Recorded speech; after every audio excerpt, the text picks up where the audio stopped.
Pacemaker হৃদযন্ত্রের চিকিৎসায় এখন বহুল ব্যবহৃত এই ছোট্ট যন্ত্র বসানো হয়েছে পেসমেকার, কিন্তু ঠিকঠাক কাজ করছে তো সেই পেসমেকার?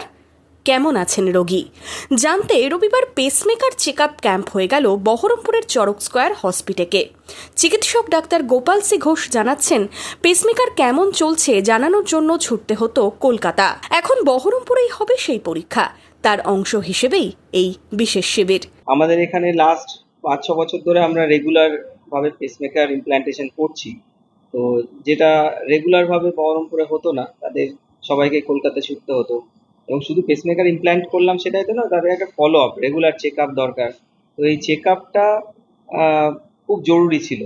তো সেই জন্য আমরা একটা ভাবলাম যে এরকম একটা রেগুলার ইন্টারভ্যালে যদি ক্যাম্প মানে পেসমেকার ইন্টারোগেশন একটা ক্যাম্প মতো করা যায়, যাতে যাদের পুরনো পেসমেকার আছে তাদের পেসমেকারগুলো কেমন আছে সেগুলো চেক করা।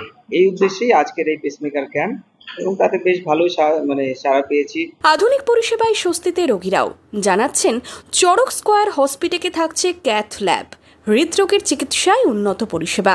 অবশ্যই আমাদের তো এখানে যে ক্যাথ ল্যাবটা নেওয়া হয়েছে সেটা উন্নত মানের ক্যাথ ল্যাব, এবং এই ক্যাথ ল্যাবে শুধুমাত্র যে অ্যাঞ্জিওপ্লাস্টি বা পেসমেকার নয়, যে কোনো ধরনের কার্ডিয়াক প্রসিজিয়ার যেটা মাইক্রোসার্জারির মাধ্যমে করা যায়, যেমন আমরা বিভিন্ন বেলুন ভ্যালভুলোপ্লাস্টি, তারপরে ধরুন পেরিফেরাল অ্যাঞ্জিওপ্লাস্টি, তারপরে